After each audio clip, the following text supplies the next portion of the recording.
The Auburn Tigers held their pro day for their NFL draft prospects this week. Running back Tank Bigsby had a good day. Did he help himself and uplift his draft stock? We'll talk about it next on the Locked On NFL Draft Podcast. You are Locked On NFL Draft, your daily podcast covering the NFL Draft. Part of the Locked On Podcast Network, your team every day.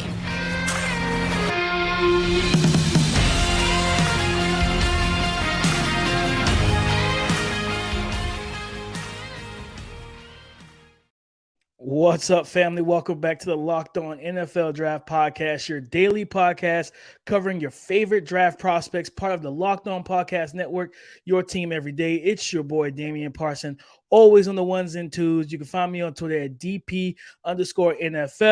I'm a national scout over at the Draft Network and your favorite and local running back guru. And, of course, I got the chat with me, my boy, Keith Sanchez. You can find him on Twitter at The Talent Code. Keith, talk to him, baby. What's up, Locked On family? This is Keith Sanchez, senior draft analyst with the Draft Network. And yes, DP got it right. 2019 national champ. Yes, those LSU Fighting Tigers, man. Greatest team ever graced the football field, man. But you know why we're here? Like always, we're here to bring championship level content surrounded around the NFL draft, whether that's prospects, philosophies, thoughts, just anything surrounding the NFL draft. DP, man, we have a pretty good thing coming up, man. We have this pro day. We're talking about Auburn. We're talking about Clemson, and we're going to hit a couple small school pro days that can where guys can have a big impact in the NFL. But before we get started, DP, man, kick them off with one of our title sponsors. Oh, man, this episode is brought to you by FanDuel Sportsbook, the official sportsbook of the NFL. Make every moment more. Visit FanDuel.com/lockedon today to get started. Keith, Auburn Tigers, SEC brethren in competition for you with the LSU Tigers and everything, man. We knew about Tank Bigsby, Derek Hall, and those guys coming in. Wait. We have to shout out Cam Newton, man. We got to talk about Cam Newton. You're right. My dog. Cam Newton, man. I definitely got to give a shout out to the big dog, right? The big Auburn Tiger, right? Cam Newton threw 30 passes out there, showcasing his skill set. As he said, there are not 32 better quarterbacks in the NFL than him. So shout out to Cam Newton. Keith, Tank Bigsby came in, height 5'11". He weighed 215. And he actually trimmed down his 40-yard dash from, I believe, a 4.56 at the combine to 4.45 at his pro day. Tell us how that helps him. Oh, man, it helps him tremendously. It's just it's knocking off that last checkbox of this is a full I guess athlete's the word, right? Like he's a complete player from the running back position. So you know that he runs with power, right? You know that he has good size, good height. But now it's like, okay, does this guy have the home run speed, right? Does he have the speed to threaten defenses that if he makes it to the second level, y'all should be worried? And the answer to that question is yes, he has the speed to pull away from people. So I think that was so important, man. And you watch some of the clips that they put on Twitter, the guy looks well put together, like probably 2 to 3% body fat, right? Like he looks like a starting running back. And I want to let all our listeners know, me and DP, we're lock and step in this. This is a starting NFL running back, man. This guy, I was texting with one of the guys on Twitter, and he's like, man, I would love to see this guy in Jacksonville paired with ATN. And I'm like, that's not a bad fit, right? But anywhere he goes, if he goes to the Dallas Cowboys and he's the 1-2 punch to Tony Pollard, this is a guy that can be a very productive back. I have no problem with giving him the rock 20 times a game. He's going to tote the rock, and you just have a complimentary piece on him. So I think it was a very positive day for Tank Bigsby as a running back. 100%, Keith. And we know how, I think the weight was big too, right? 215. Yeah, that's starting NFL size that's right it. there. Yep, that's it right there. 215 is big, but then the bust at a 4.45 and showcase, like you said, he looks so lean that you don't even think he has any body fat when you see him out there running, in his shirts with his shorts with no shirt on. He looks well put together. He looks ready to tote the rock right now in the NFL game, Keith. And you talked about the power. Like I said, we know that about him, right? You hit him up high, you're a defensive back, linebacker, whatever, hey, good luck, because he packs a punch when he's leaning that shoulder into you. But then having that speed, I know I always talk about, when I've talked about him and had the opportunity to talk about Tank, the footwork is good. The vision is good. The patience is good for this young man. To be able to process quickly as to me, a gap scheme. He's zone versatile. He's a scheme versatile, and he can run zone, he can run gap. But a guy, when he does press on the interior, he can navigate and move off of, okay, defensive lineman went this way. My interior offensive line had to alter his path of his block. Now I got to jump cut or just slide and shuffle and find open areas, right? Daylight sometimes for himself. So he's creative enough as a runner to, hey, if it's not blocked, I can still get what I need to get and keep us going forward. But that 4.4 speed, like you talked about, Keith, being able to showcase the long speed and the ability to create and generate explosive plays in the running game. And I do believe, and I hope that a team that he continues to work on his hands, and the NFL team doesn't just use him as a one first and second down running back, but give him some opportunities in the screen game and stuff to showcase what he can do as a pass catcher, because that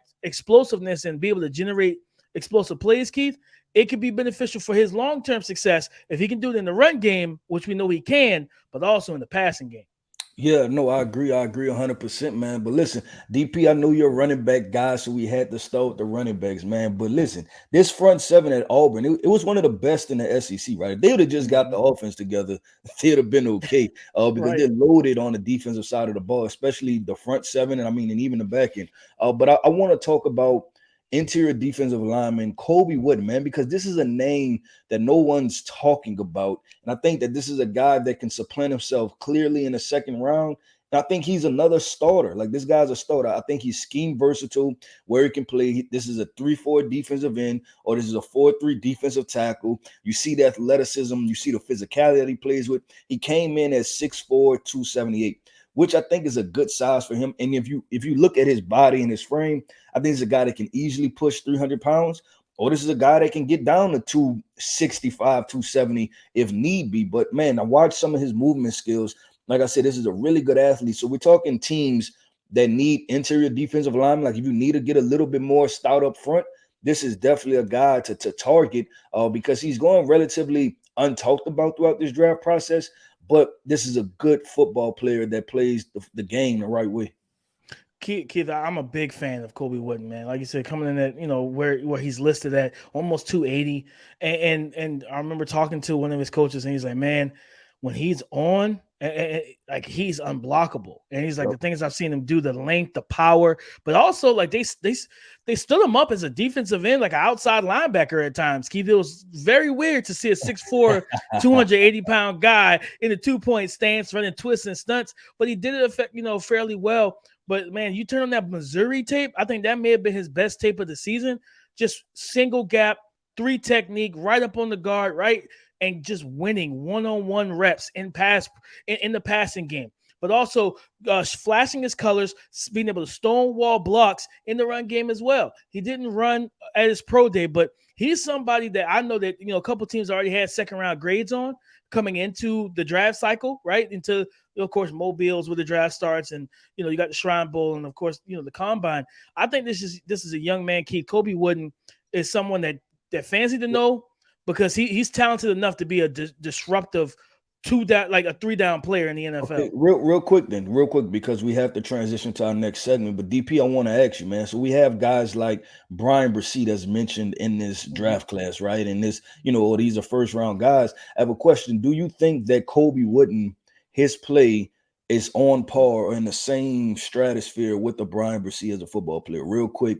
I do. I absolutely do, Keith. I think there's a chance for that. He just needs some more coaching as well, and stability coaching wise. But before we transition real quick, I want to give a shout out to one of the other guys who was there that no one, I think he now should be on a lot of other people's radar, and that's wide receiver Shedrick Jackson. He came in at 6'1", 193. Keith, guys, family, this is the nephew of Bo Jackson. Yes, that Bo Jackson, and the speed is definitely in the bloodlines, Keith, because he tapped in at a 4.29. He jumped 38 and a half. He jumped, in the broad 11.2. So 6'1", almost 200 pounds, sub 4.3. Man, that's blazing, Keith. So I want people to remember that name. Go check him out, because I believe he's one of those developmental late day 3, potentially undrafted, priority rookies, but someone that you definitely need to know. Hey, I like that name, Paul, and that's what we do, right? We dive deep, man. We go find Bo Jackson nephew, man. We go all the way deep, man. But he put on a hell of a performance yesterday. Auburn Tigers, they're loaded, man. That was a loaded pro day. I'm pretty sure all 32 teams were, in attendance because there were that many talented football players over there. But DP, man, we have to transition, man. We're going to the Clemson Tigers coming up next, man. We're talking about the Clemson Tigers, their pro day, and any standouts that they had for the NFL draft prospects. The number one sports book in America is FanDuel. New customers get a no sweat first bet up to $1,000. That's bonus bets back if your first bet doesn't win. All you have to do is download the FanDuel Sportsbook app. It's safe, secure, super easy to use. And you can bet on everything from money line, point scores, threes drained, especially with the NBA season intact right now. And for especially with NBA bets, right now, you look at spreads, money lines, player props, points, rebounds, assists, even get exclusive bets. FanDuel allows you to combine your bets for a chance at a bigger payout with same game parlay. So don't miss a chance to get your no sweat first bet up to $1,000 in bonus bets when you go to FanDuel.com/locked-on. That's FanDuel.com/locked-on to learn more. Make every moment more with FanDuel. Those Clemson Tigers, man, a lot of names, especially on the defensive side of the ball. Trenton Simpson, Miles Murphy, right? Like Brian Brzee, they KJ Henry. Their front seven had a lot of talent, and they had like two guys go back that we thought were going into the draft, Keith. Yep. It was a loaded front seven. And looking at their pro day, Keith, one of the biggest talking points, and we both have watched this young man, Trenton Simpson. I remember him talking at the podium. He said, I'm a weigh in at 230, 235. I'm a 4'4" athlete. He didn't lie. He's 6'2", 234, and he ran a 4.43. And you know what else we have to put on this scouting report? It's an honest man, man. Honest honest guy, man. He's not a car salesman. How many times do we get this stuff overhyped? Nah, man, I'm gonna be 250 and they weigh in at 235, and now I'm gonna run a 4.3, then they run a 4.6, right? But this is an honest guy. This is an honest guy. Listen, if he sells you a car, take him for his word. All right. He's going to tell you it's going to be well. But, even the explosiveness in the vertical, 40.5. But a lot of the talk, Keith, about Trenton Simpson, that scouts view him as a hybrid. They view him as a safety linebacker. Some teams have him on the board as a safety. Some teams have him on the board as a linebacker. Others have him as both. Where do you have Trenton Simpson? Both of them. That's how they say it, right? Both of them. That's why I have him at, man. I think he's the perfect cross, and people are going to get weary because Isaiah Simmons, he came out, he was that do-it-all guy. And I'll always say this, man. Isaiah Simmons was a better athlete than football player, right? And you've seen that the development is taking place with the Arizona Cardinals. Trenton Simpson is a hell of an athlete that's a good football player. He's both of them. So I want people to kind of change their lights and their perspectives, really dive into this kid's film, because that's what he is. And like I said, I think I said this comparison before on the podcast, but how with Landon Collins, right, and Jamal Adams, and you go back to the Eric Reeds and these really big safeties that play in the box, right, and they're almost linebackers. Well, Trent Simpson is the linebacker, right? He's just the really athletic linebacker. So you don't have to worry about, okay, do I need to put 10 more pounds on my safety? It's like, nah, just draft this guy. He's athletic enough, man. You put on the tape at Clemson, this guy is so smooth in his transitions. Like, he literally lines up 5 yards off the hash, right? Like, literally covering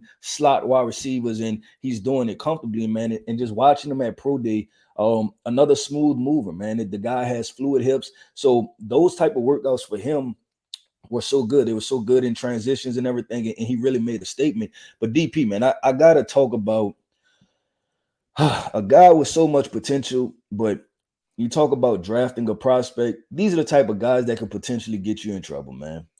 KJ Henry, because Senior Bowl, I was able to get eyes on this guy in person. When I'm talking about, he looks the part, man. He looks the part. Let me say it again. He looks the part, man. And I'm just sitting there, I'm like, man. And then, but you look up the stats, right? And I'm going to pull them up real quick.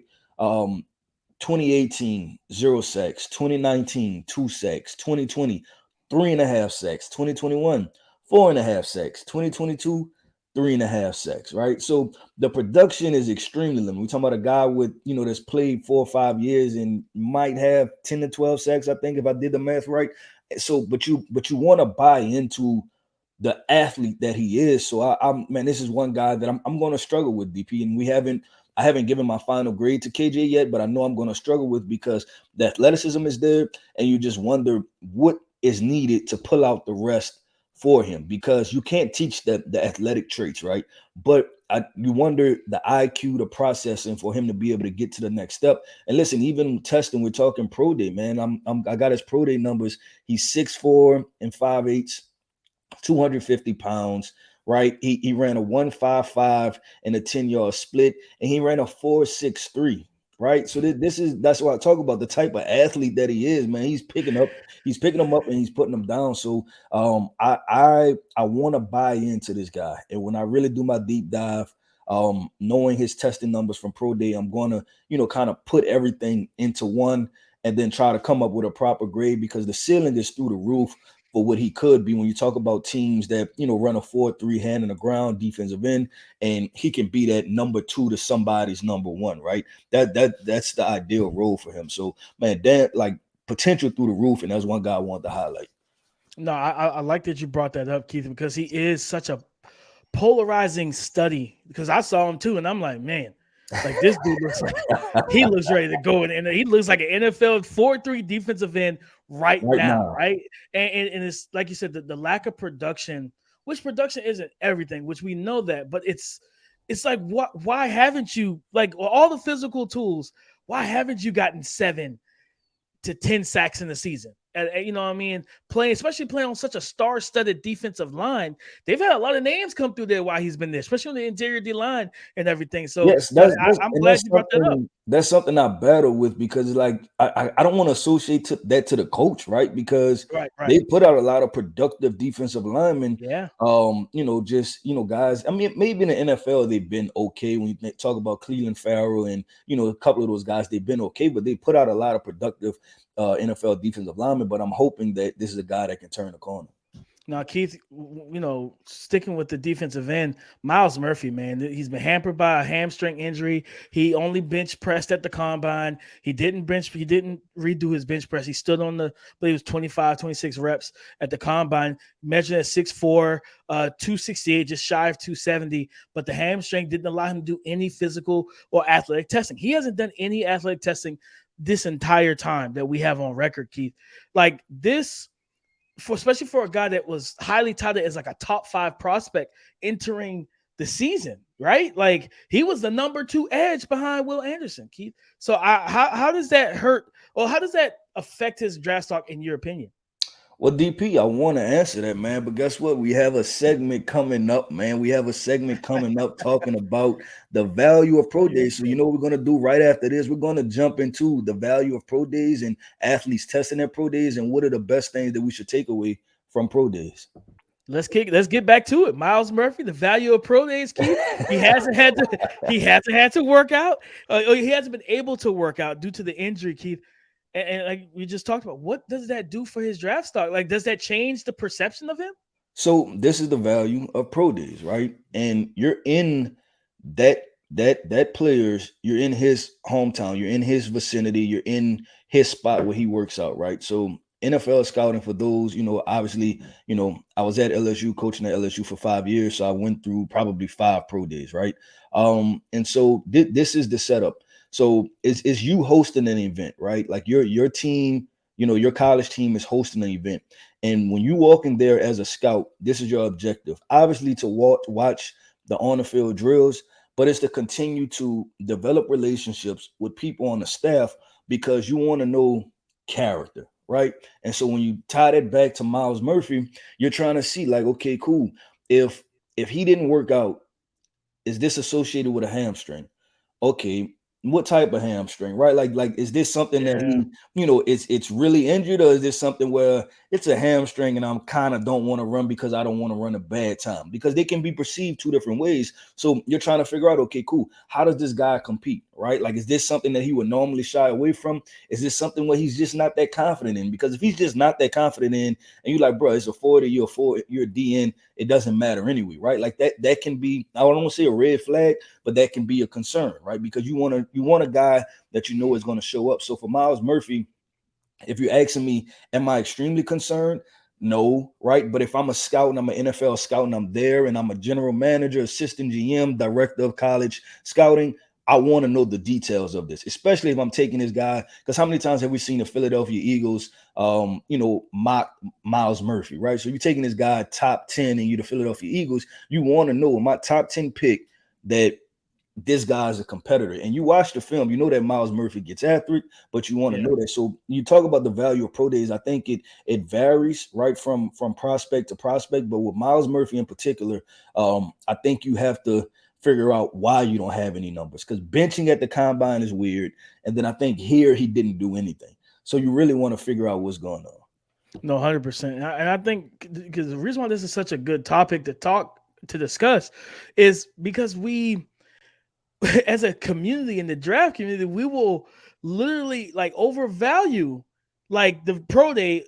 Like, okay, well, such and such ran this at his pro day at the combine. Well, he ran so much fast. I think that happened with Jamal Williams. I think he was like a 4.5 at the combine, 4.4 or something like that. Then he got to LSU's pro day and he tapped into the 4.3s, and everybody's looking around like, wait a minute, is that real? Like, does he really? You're talking about Darrell Williams? I thought it was Jamal Adams. I meant. No, yeah. so it happened twice, man. Yeah, definitely. Like, and that's the thing. And I'm glad we on this 40 times, right? Like, this is because it's another element of pro days.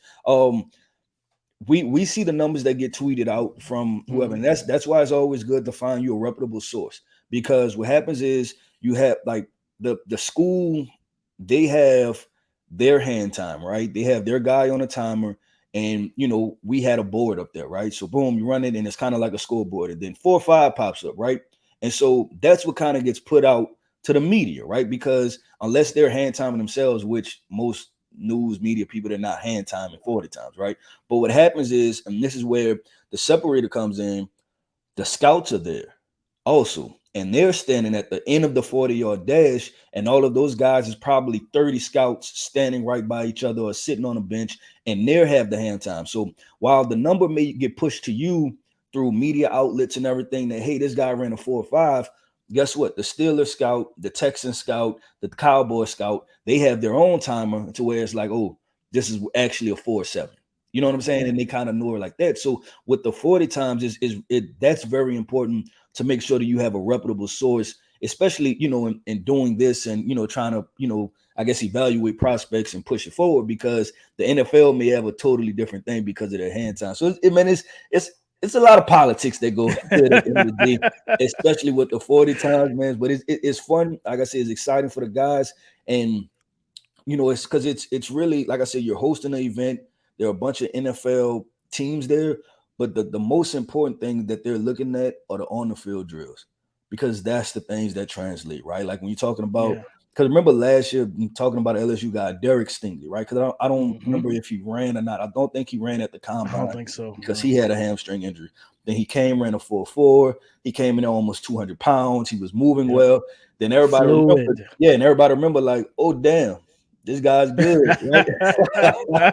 He's a pretty good athlete, right? Oh, that's that guy from 2019. I remember this guy. Okay, yeah, I remember now. So it was like that was the exact moment. So they serve a purpose, man. They serve a purpose, and like anything else we say with this, right? It's that combined with something else. But I always enjoyed pro days because you get to see these guys work out and everything, and then you also get to see the banter back and forth between the scouts, and get to pick their brain a little bit. But the application of this, and part of this segment is the value of them. The value comes with the on the field drills, seeing how guys move, and then taking away bits and pieces to continue to put the piece of your puzzle together. No, 100%. And I think you've laid out all this information so well for everyone. And the only thing I would tell the family, tell all the listeners, man, just value everything equally, man. Like it's like ingredients, man. It's ingredients when you're cooking or baking something. Like certain things you don't overdo. You don't overdo on certain spices, right? You don't want it too hot. You want to make sure it's measured the right way in an equal amount, so that when you get to the finish line whether you're evaluated or whatever, you have your opinion. Like, okay, I watched him. I saw he did the combine, saw he did his pro day. All right, this is how I feel about this player. Don't overvalue one thing. If you saw him at the Senior Bowl and he did not look great at the Senior Bowl, like, man, don't overvalue that either. The tape matters. The Senior Bowl matters, the Shrine Bowl, wherever event they went to, or if they're underclassmen, they just went to the combine, that matters. The pro D matters. Everything is equal. Put it all on an equal scale and build your profile and your report from there. So just want to encourage everybody with that, man. But not great, like I said, great information from the champ himself. A guy that's been in the building on those fields. He could give you that inside information, man. But guys, listen, we thank y'all so much for making Locked On NFL Draft your first listen every day. But now to make your second listen, go to Locked On NFL Scouting with the Draft Dudes. That's Kyle Krabs and Joe Marino. From free agency to the draft, salary cap management, those NFL experts, they will take you through what it's like to build a successful NFL franchise every Monday through Friday. Find Locked On NFL Scouting with the Draft Dudes wherever you get your podcast and on YouTube, part of the Locked On Podcast Network, your team every day. Guys, listen, always tap in with us. You already know what we have coming. Go subscribe or follow the podcast for free on YouTube or wherever you listen to podcasts to get the latest episode as soon as it is available. Guys, we appreciate all the love and support. For Keith Sanchez, you can find him on Twitter at @TheTalentCode. I'm Damian Parson, DP_NFL. Come and join the conversation again tomorrow on the Locked On Podcast Network, your team every day.